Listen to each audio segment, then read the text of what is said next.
Fala plebe, bem-vindo a mais esse vídeo aqui do canal, nosso primeiro vídeo de React. Ontem o Peter lançou um vídeo falando sobre o Mega Bunker do Mark Zuckerberg no Havaí.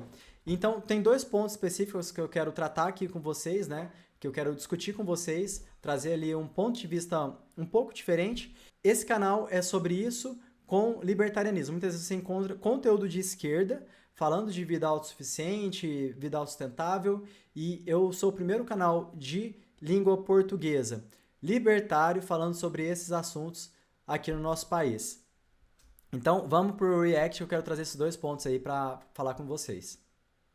E nós vamos falar agora sobre o bunker do Mark Zuckerberg e o filme do Obama. As duas coisas podem estar ligadas. Não sei, até vestir meu chapéu de alumínio aqui, porque esse tema, meu amigo, os discos voadores já começa a chegar ali, o pessoal da Terra plana já chega aqui do lado, já fica um negócio aqui, um clima de chapéu de alumínio impressionante, né? Vamos entender essa O história Peter é aqui do engraçado bunker demais. do Mark Zuckerberg e o filme do Obama. É esse filme aqui, ó, O Mundo Depois de Nós, tem na Netflix. O filme é bom, tá? Eu assisti, o filme não é ruim não, tem uma historinha interessante, coisa e tal, apocalíptica e tal, mas o fato de Obama estar por trás disso, o que ele está querendo falar pra gente, né? Essa notícia foi sugerida por Forte Ancap, Anderson Silva Bom, vou passar Libertário. aqui um pouquinho para frente, pessoal, para a gente pegar aqui os argumentos dele, tá? Mas é isso então, a gente vai falar sobre o argumento dele com relação ao Mega Bunker do bilionário e com relação também a essa questão aí Várias do outras Obama. pessoas. Obrigado aí ao pessoal que sugeriu notícias lá no nosso site, no visãolibertaria.com. Obrigado a você que está assistindo o nosso vídeo. Se você gosta do nosso conteúdo, por favor, deixa o seu like, se inscreva aqui no canal, porque... Bom, não posso dar spoiler, mas enfim, o fato é que é o bunker que salva todo mundo nesse cenário apocalíptico de fim de mundo e coisa e tal, em que a internet Bom, então ele acabou explica, e né, outras o coisas. enredo do filme, ele explica que é um filme apocalíptico, que no filme acaba a internet do mundo e o Peter é uma referência muito grande nessa questão de internet, cibersegurança, então com relação a isso não tem nada que eu tenha uma visão divergente da dele. E então ele explica aí um pouco desse enredo, né, e vamos Estão lá. acontecendo. Enfim, né? Ou fizeram de propósito, estão querendo ligar o beat da teoria da conspiração da galera, né? E por um acaso, assim, nada a ver uma coisa com a outra, o Mark Zuckerberg decide construir também um super bunker justamente nessa época, né? Que coisa curiosa isso, né? De novo, se eu tivesse dinheiro, eu construía um super bunker para mim também. É que eu não tenho grana para fazer isso, né? Sai caro esse tipo de coisa. Fazer o bunker não é só fazer uma sala debaixo da terra. Tem que ter preocupação com como é que você vai tratar a água, como é que você vai tratar o ar, como é que você vai filtrar o ar. Tem um monte de preocupação que tem aí. Esses bunkers saem caros pra caramba, né? Aí agora a gente vai para o nosso primeiro ponto, pessoal. Então, o primeiro ponto que o Peter coloca é que é caro demais. Bom, para rebater esse argumento, realmente, assim, gente, você pode fazer uma viagem como mochileiro e gastar pouquíssimo e conhecer vários países, ou você pode ir para as Maldivas, alugar um quarto num hotel de luxo e comer só em restaurantes 5 estrelas. Então, essa questão de que fazer um ambiente à prova aí de crises é uma coisa hiper cara, é uma coisa que eu queria que a galera entendesse que não é bem assim.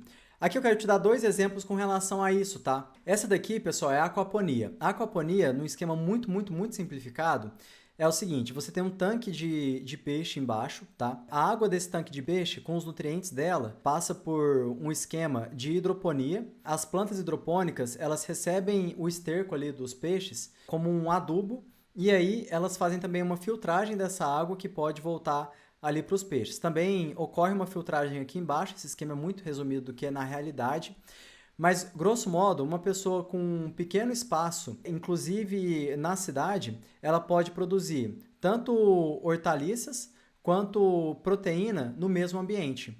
Então aqui é um esquema que dá para a gente ver que não é tão difícil como a gente imagina produzir o próprio alimento mesmo em espaços pequenos, né?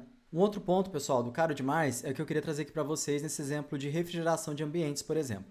Aqui a gente está usando uma técnica que você pode colocar um cano subterrâneo, óbvio com uma vedação contra insetos aqui e também na entrada, trazer isso para a sua casa, por exemplo. Mesmo que seja num lugar quente, isso aqui é pensando em zonas tropicais, tá? Você coloca uma chaminé preta virada para o norte para absorver bastante calor, porque a chaminé ela vai gerar ali ar quente. Esse ar quente ele vai ficar mais leve e vai sair. então ela gera um fluxo de ar aqui pela casa. Ou seja, é uma coisa que você consegue ver que não é uma grande tecnologia. Com perspicácia, a gente consegue, então, fazer um estilo de vida mais off-grid, mais autossustentável, sem precisar fazer um investimento absurdo ali como o Zuckerberg está fazendo, né? Aqui um outro exemplo de refrigeração também que eu queria trazer para você nessa parte da bioconstrução. Uma árvore que no verão, você pode colocar uma espécie aí, né, na sua casa, de uma árvore que no verão ela faz bastante sombra e no inverno ela já fica as folhas dela todas mortas, né? E isso favorece a entrada do sol aquecendo sua casa ali. Então é uma forma aí também de você fazer um esquema. Aqui, gente, a gente está pensando em diminuição do consumo de energia para refrigeração, nesse caso, que isso é muito importante, né? Porque você vai gerar energia off-grid. Essa energia você tem que aproveitar ela da melhor maneira, né? Porque quanto mais energia você tiver que gerar, mais robusto vai ter que ser o seu sistema e tudo mais. Então, aqui eu quero te mostrar que existem formas de viver uma vida autossustentável, autossuficiente, off-grid, com um investimento menor por você estabelecer os planos corretos, né? Agora vamos voltar para o vídeo, para o segundo ponto que eu quero conversar com vocês. Não, meu bunker, entra aqui, ó, é por aqui que é a entrada do bunker e coisa e tal. Ele pode até ser...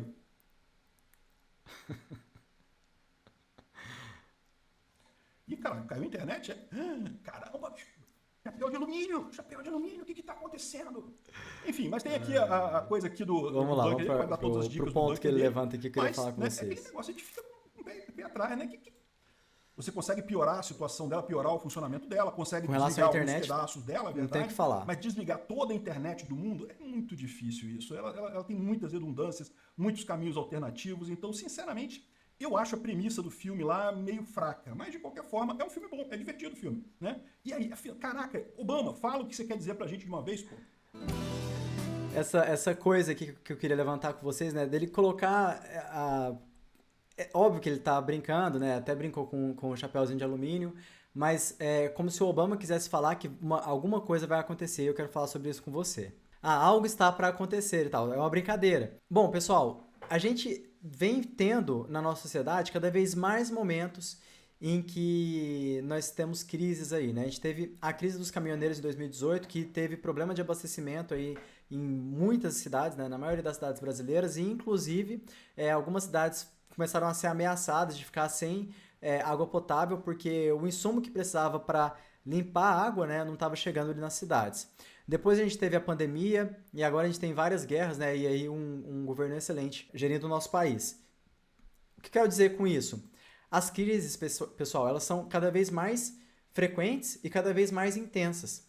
Então, não é, por exemplo, se tem alguém no governo que está querendo nos dizer alguma coisa, com uma mensagem subliminar em um filme, na capa de uma revista, alguma coisa assim que a gente vê sempre acontecer, né? Vão ter crises futuras e com a nossa sociedade cada vez mais baseada em cidades, essas crises serão cada vez mais agudas, porque nós temos, por incrível que pareça, né, sistemas delicados de abastecimento, de levar energia como alimento ou insumos dos centros produtores ali, normalmente nos interiores, para esses centros consumidores, que são as cidades.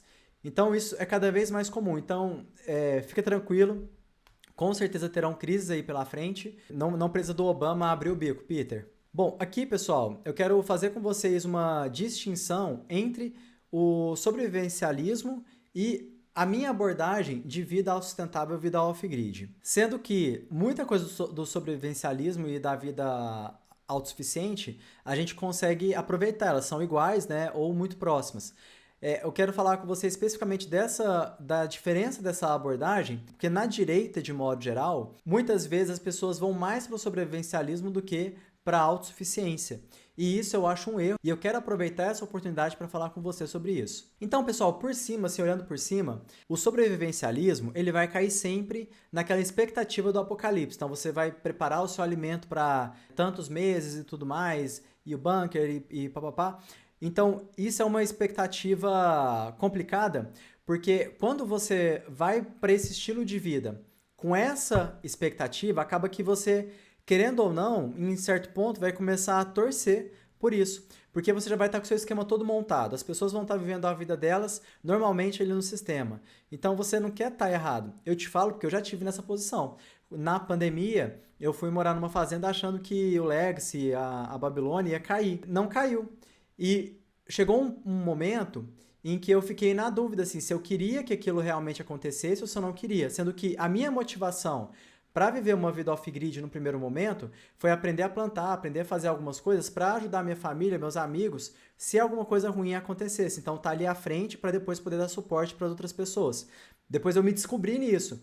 Eu descobri que eu realmente gosto muito dessa coisa de viver no campo. Gosto de olhar para a natureza de uma forma que eu posso monetizar ela, fazer renda. A aquaponia que eu mostrei para vocês agora há pouco, pô, aquilo pode ser uma forma de consumo próprio, mas pode ser também um negócio. Então, quantas coisas que eu vi e que eu acho fundamental a gente criar formas economicamente viáveis de fazer isso acontecer e serem rentáveis, né? Justamente para potencializar essa economia fora do sistema, que é um pouco do que, talvez você já tenha visto aquele vídeo do Olavo de Carvalho falando para não mudar o sistema, para a gente construir o nosso sistema próprio, então é essa abordagem. Se você quer mudar o sistema, você é escravo dele, está vivendo em função dele. Então o importante não é mudar o sistema, é você criar um outro sistema para você mesmo, e dizer, eu vivo no meu sistema, o seu é irreal. Ou seja, estão todos vivendo uma peça de teatro e eu saí da peça de teatro. Ou seja, eu não reajo de acordo com as pautas de conduta que são as suas, as minhas motivações não são as suas, vocês não vão compreender o que eu estou fazendo e eu estou pouco me lixando se vocês compreendem ou não. Então não se trata de mudar o sistema, mas de substituí-lo por outra coisa na sua esfera de existência. A partir da hora que você faz isso, você adquire um poder extraordinário. Agora, para mudar o sistema, você tem que mudar a cabeça das pessoas. Você só pode mudar a cabeça de uma pessoa que peça para você mudá-la. Se o sujeito não quer, não há nada que eu possa fazer. Mas, se eu quiser mudar o sistema, então eu estou querendo mudar a cabeça de todo mundo. Para você mudar a cabeça de todo mundo, seria preciso que você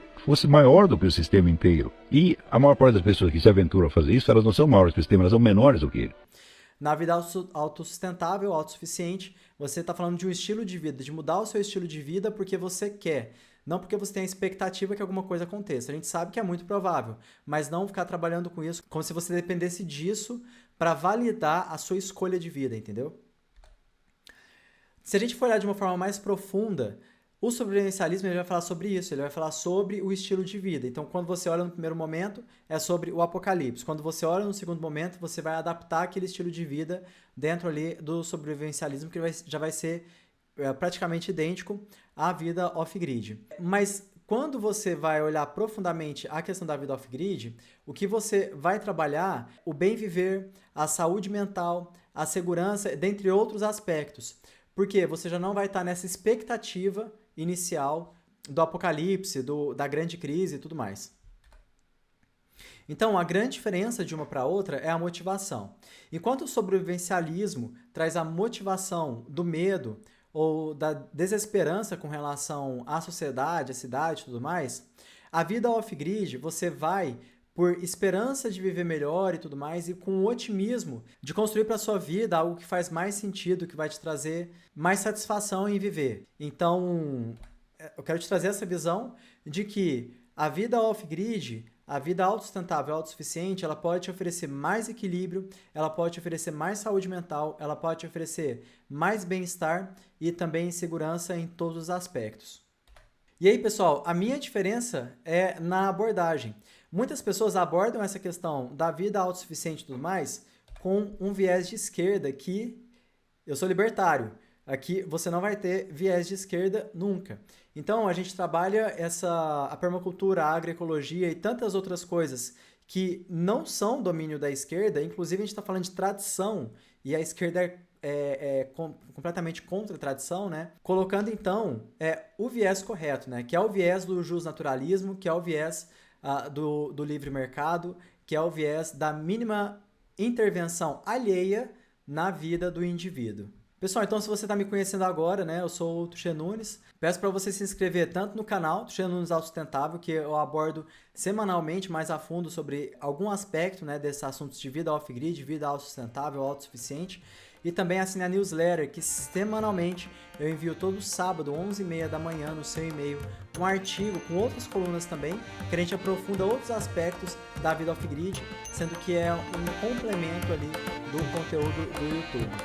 Muito obrigado! Obrigado por assistir o vídeo até o final.